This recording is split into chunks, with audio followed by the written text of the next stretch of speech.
What are the GOATs? I'm talking the greatest of all time, at least when it comes to board games.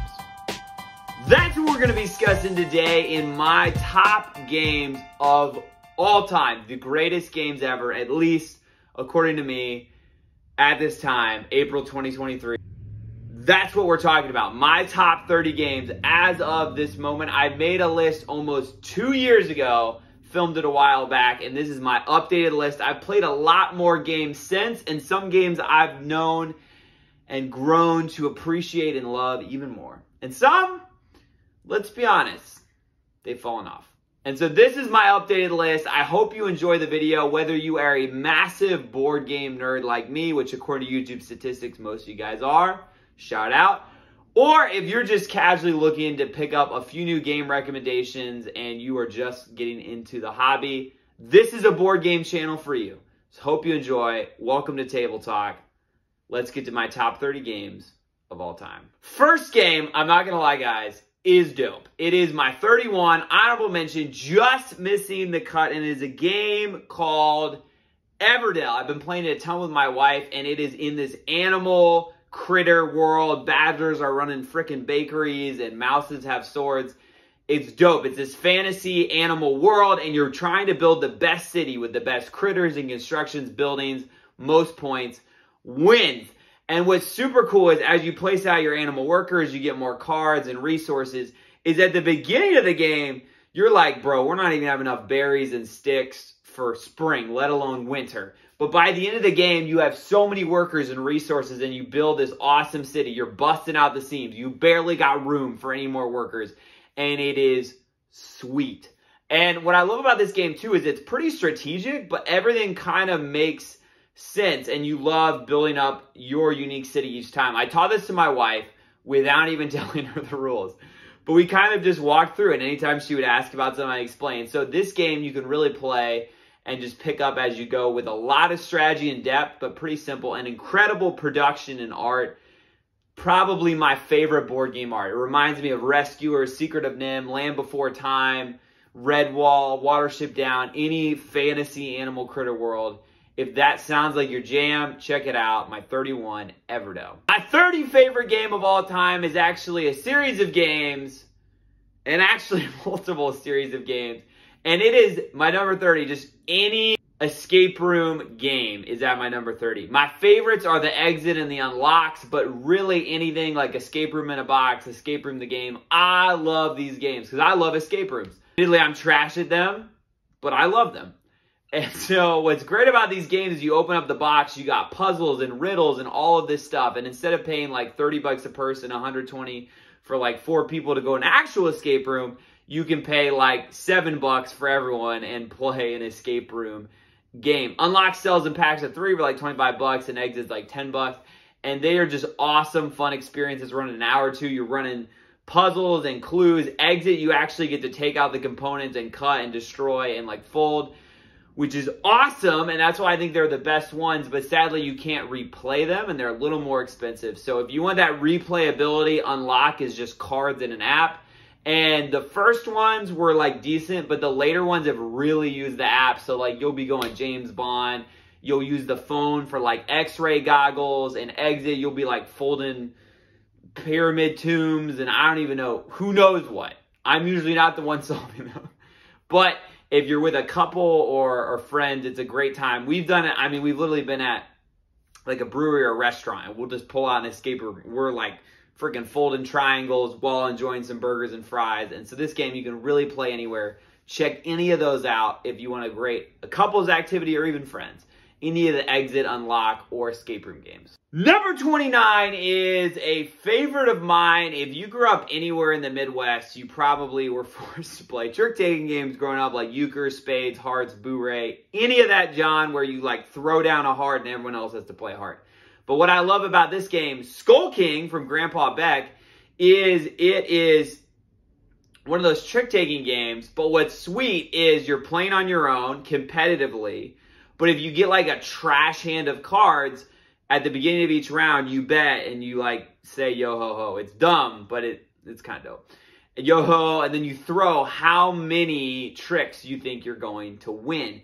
And so if you get a bad hand of cards, if you're playing something like euchre, your partner would just be like, oh, like we lost this because of the hand of cards.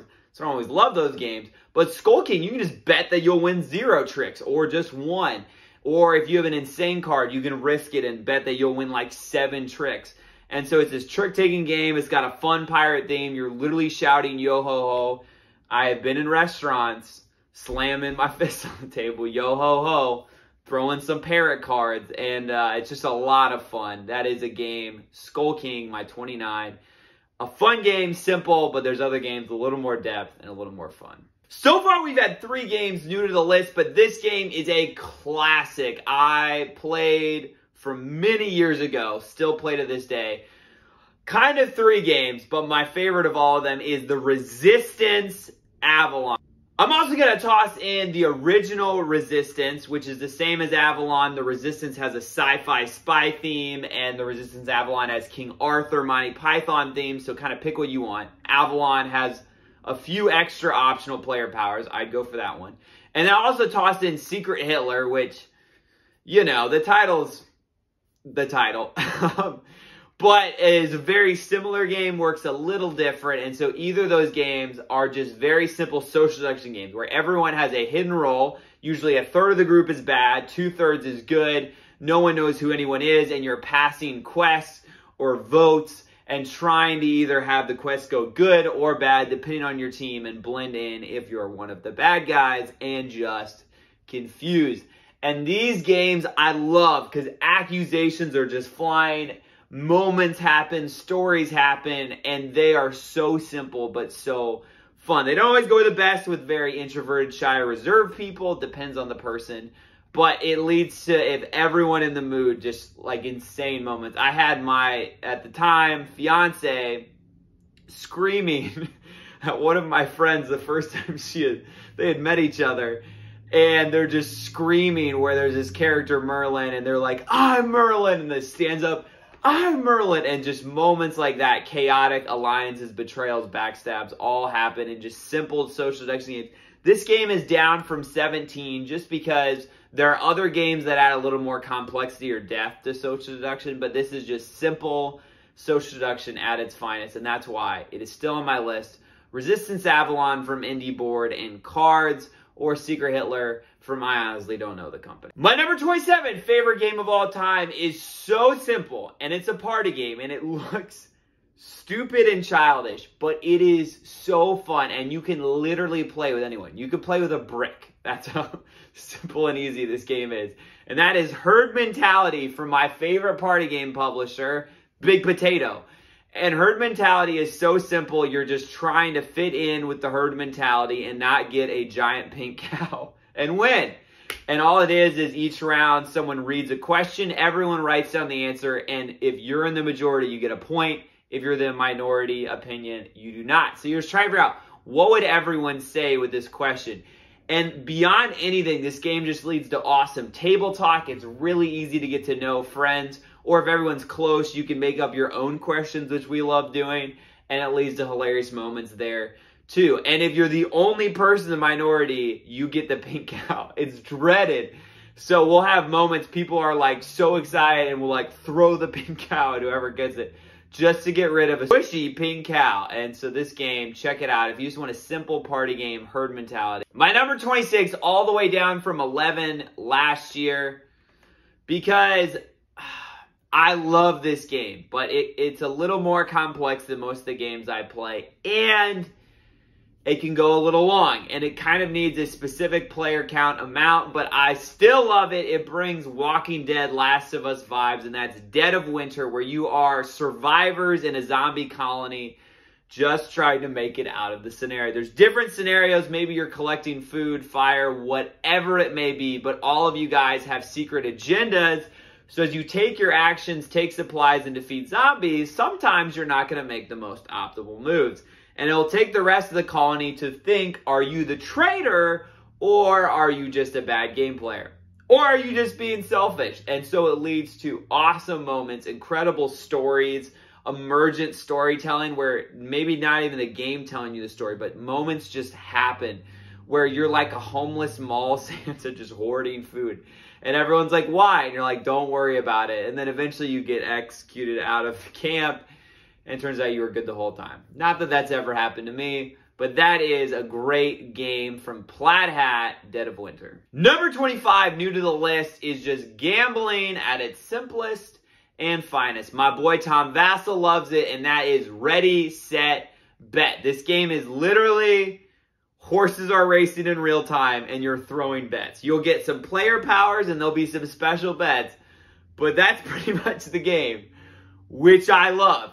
So if you love gambling, horse racing, getting chaotic with a big group, this is that game. It's great. It's fantastic from AEG and John D. Clare. Check it out. Horse racing at its simplest. Ready, set, bet. My 25. My number 24, also new to the list. I mean, I did only do a top 20 last year, so hence the new games. But this is Deception, Murder in Hong Kong. And this game is like other games, like Resistance, Social Deduction. People have hidden roles, but most people are all working together to solve a murder mystery. But one of you is actually the murderer. And so everyone has clues and also has weapons in front of them. And so one of you is the forensic scientist placing out clues to point everyone to a person, a weapon, and a clue. But it's awesome because unlike some social deduction games where you're just like, you look sketcy, this one you can actually be like, okay, like there was a bludgeon wound and this guy has a bat and it said it happened in a bathroom and he also has a bar, like, and it's just awesome, the theories that happen and people's accusations, and really living out like a true crime documentary, just coming up with motives, theories, and suspects. I love this game. Super quick, super fun. Deception, Murder in Hong Kong, my 24. My number 23, down from 18 last year, used to be from Arcane Wonders, now from CMON, and this game is simply about smuggling stuff beyond security. Not the TSA, but the sheriff. So this is set in the Robin Hood world, and you are poor merchants just trying to smuggle stuff into market.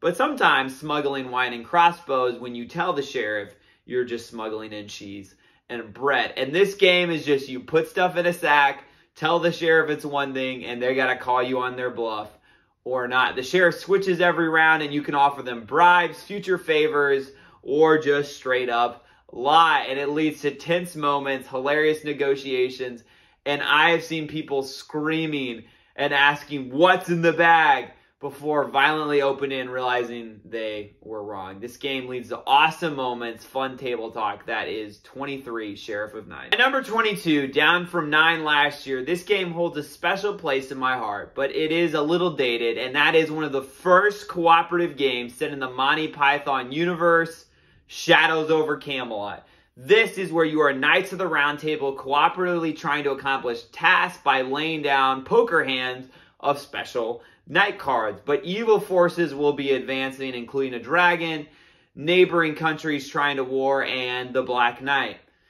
You'll be quoting Monty Python, it's just a flesh wound, and there are awesome moments. Like when I portrayed my entire group, I helped mentor, and I've never seen people try so desperately to defeat a man in anything as they did when they found out I was betraying them the whole game, when they were constantly like, none of us are traitors, we're all working together, only to find out I was lying behind their back. And this game leads to awesome moments like that. Check it out if you can. It's older and more expensive, but Shadows over Camelot has incredible art, an incredible world, and fun times to be had. My 22. My number 21, to finish off this section of the list, takes me back to the moments I had growing up watching cartoons. One of my favorite cartoon series, Batman, the animated series. Batman the Animated Series Adventures, in the core box it's called Shadow of the Bat, comes from IDW Games, which sadly no longer exists. So try to find it if you can. And admittedly, the rulebook's not the greatest. It's a bit complex. But what's so fun about this game is you cooperatively work as heroes with unique gadgets, decks of cards, and dice. And you roll them to do actions, use each other's dice, and every scenario is actually based on an episode from the original cartoon series.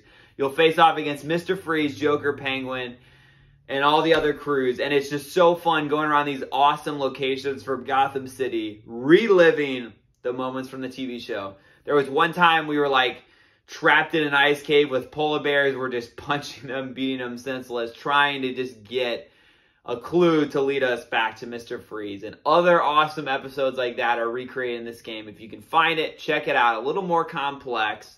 Not the greatest rule book, but amazing art and direction. And just a lot of love from people you can tell watch the series. That is Batman the Animated Series Adventures. With all that being said, guys, honestly, I never expect anyone to watch these videos. So I appreciate so much that you guys do. I'd love to hear your top 30, maybe your opinion of these games in the comments below. My favorite thing is checking out the comments and responding to y'all. And with all that being said, I'm going to catch you guys on the flip side.